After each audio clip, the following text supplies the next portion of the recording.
All right, big fight coming up this weekend. Kell Brook versus Terence Crawford. Or let me flip that. Terence Crawford versus Kell Brook coming up this weekend. And Kell Brook says that Terence Crawford will be quitting on his stool because he has not fought a welterweight as big and strong as himself. While I think Terence Crawford is going to win this fight, I do believe that there is something to what Kell Brook said and that Terence Crawford better make sure he gets a knockout. Let's talk about that in this video.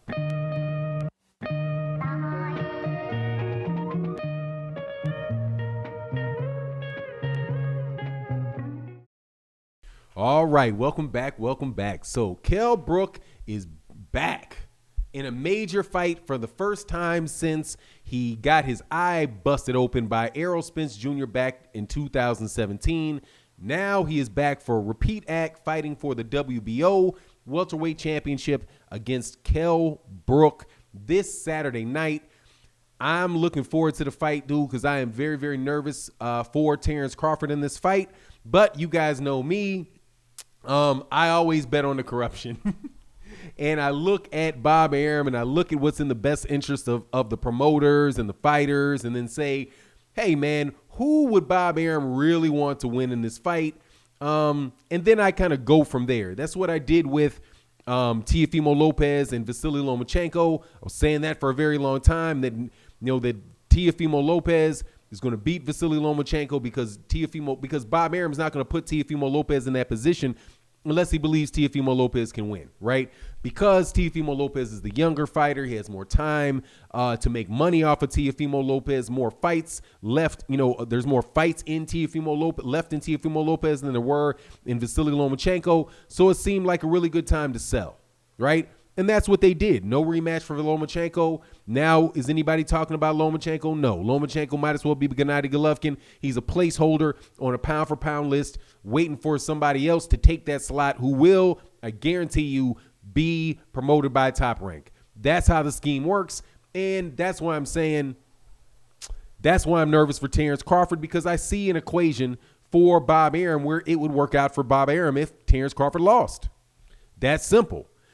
And Terence Crawford needs to be worried about that. But first, and I'll go into that. I've said it before, but I'll go into it.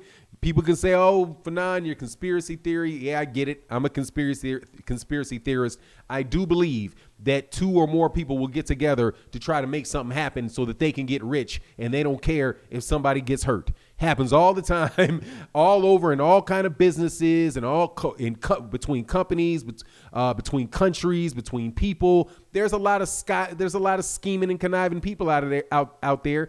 And for people to act like they're not a bunch of scheming and conniving people in boxing, to me, just blows my mind. But let's go over what Kell Brook says first. Kell Brook says that he thinks he's too big for Bud, and that Bud has never fought somebody that size, and he thinks he's going to be able to wear down Bud and get Bud out of there, or Bud might quit on the stool. Now, is that true? Yes. Everything he said was true, except for he's not fought somebody as big as Terence Crawford, as Kell Brook, because I do believe Jeff Horn was as big. I think Jeff Horn was just as big as Kell Brook. So the size thing, no, I don't think that's an issue. However, there's a huge skill gap between Jeff Horn and Kell Brook. Huge. Also a huge talent gap between Kell Brook and Jeff Horn. Jeff Horn is slow. His punches are loopy. He likes to maul and get out of here, dude. He's going to lose. Terence Crawford fighting Kell Brook is a different story because Kell Brook is a more technically sound fighter. He's also been in there against better fighters. He's already proven. Now, he obviously, Jeff Horn beat Manny Pacquiao. Many people doubt whether that was real or not, but still, that was a little itty bitty Manny Pacquiao. And I believe Manny Pacquiao gets washed by Terence Crawford, washed by Errol Spence, washed by all of these guys, except for somebody like, what did he do? He fought somebody who had been off a 2-year layoff, had one fight, looked suspect in one fight, and then he fought Keith Thurman. So anyway, Jeff Horn is not Kell Brook is the point that I'm making. Kell Brook ain't Jeff Horn. So to that extent, he's right. And the athleticism of Terence Crawford is what I believe is going to really carry the day for him. But if he's going to carry it, to actual victory and not have like a moral victory like Manny Pacquiao had, where everybody's like, oh no, he got robbed. Well, when did that happen? When Bob Arum found a young, fresh welterweight that he thought he could make a star. And he signed him to a 2-fight deal, and he fed him Manny Pacquiao. And Manny Pacquiao looked bad in the fight. He was fighting in his hometown, made Manny Pacquiao go to Australia. And then the scorecards came in for Jeff Horn. Shocker, right? Why? And then what did Bob Arum want to do with Jeff Horn? He wanted Jeff Horn to continue to fight with him. He wanted to sign him and make a big star. But Jeff Horn decided not to deal with him. Jeff Horn decided to go down there and fight in Australia and wind up fighting Costa Zoo's son, wind up fighting Anthony Mundine and being a local star, and making good money to end his career out there in Australia. But if it hadn't been for that dude, believe you me, Jeff Horn was going to be the WBO champion, and they were going to throw a bunch of tin cans at him and try to keep making him a big star. But when he didn't play ball, they fed him to Terence Crawford, and there Terence Crawford comes with the WBO belt. And I promise you, if Terence Crawford ain't careful, it can happen again for another young guy coming up named Josh Taylor. Now, Bob Arum had Jeff Horn. Now he's got Josh Taylor. And you're fighting Kell Brook, a British guy, and if you don't knock this dude out, if Bud Crawford does not knock this guy out, I'm telling you, watch for those scorecards. Because once the scorecards come in, dog, they ain't good. And there ain't no rematch clause, and there ain't no rehydration clause either.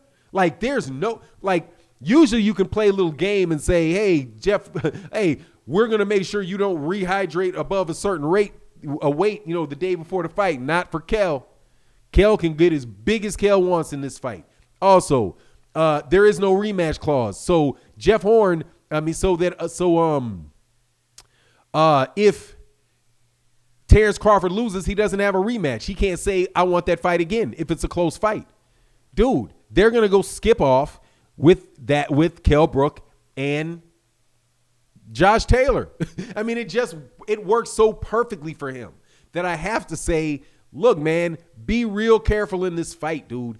In a decision, I'm telling you, it could be like, if Kell Brook gets 4 rounds, if there's 4 good-looking rounds in there for Kell Brook, you better be real, real careful with them cards, man. I'm telling you, because you're going to see like the Canelo. If you don't believe me, remember that Canelo Alvarez got a draw, actually, did he get a draw on a scorecard, or did somebody actually say he beat Mayweather on them scorecards? Despite the fact that people say that there's no way Tyson Fury could have cheated, all of that is a bunch of bullocks and this and that. These people had got no problems talking about Adelaide Bird cheating. Got no problems talking about scorecards going for the home fighter or the fighter that thinks is going to be the big guy. Look, man, Bob Arum got more than enough. He got more than enough scandalous in him. More than enough scandalous in him to work something out like that. But do I believe that that's going to happen? Nah, I don't believe it's going to happen, because I believe that Terence Crawford is going to stop him. I think Terence Crawford is going to wind up hitting and really picking up the pace in the middle rounds on Kell Brook, and maybe getting him out of there in maybe 9-10 rounds, something like that. But the first couple rounds, the danger of it is going to be that the first couple rounds are going to be feel-out rounds, and I think that Kell Brook very well may be up 2 rounds to nothing, 3 rounds to nothing, just off a jab and a straight right hand, right? And the fact that Terence Crawford is going to be on the outside, kind of trying to figure him out, moving his hands, trying to figure out how Kell Brook reacts and all that good stuff. I think it's just going to be tough. And then the other thing is that Kell Brook, the Terence Crawford fights in orthodox when he's trying to be very aggressive, and he switches to southpaw when he's being more defensive after he gets clipped or something like that happens to him. The fact that Kell Brook fights very well against southpaws, I think and he's going to be prepared for those shifts, and I think he's going to know when those shifts take place.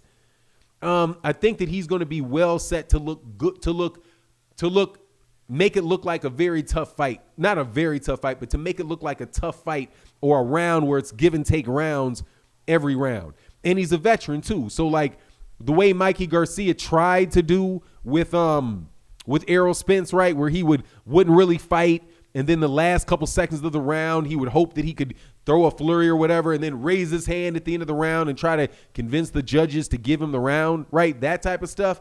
If you don't knock out Kell Brook, you got to worry about that type of cornball stuff too. You know what I mean?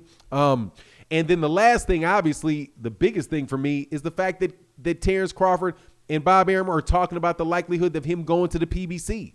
You know, I just have a hard time believing that Bob Arum is going to be open to the idea of letting Terence Crawford go to the PBC with that belt. You know what I'm saying? Like, you can go to the PBC, but I don't know if you're going to be taking that belt, because if you don't knock out Kell Brook, dog, split decision. And the decision, we go to the scorecards.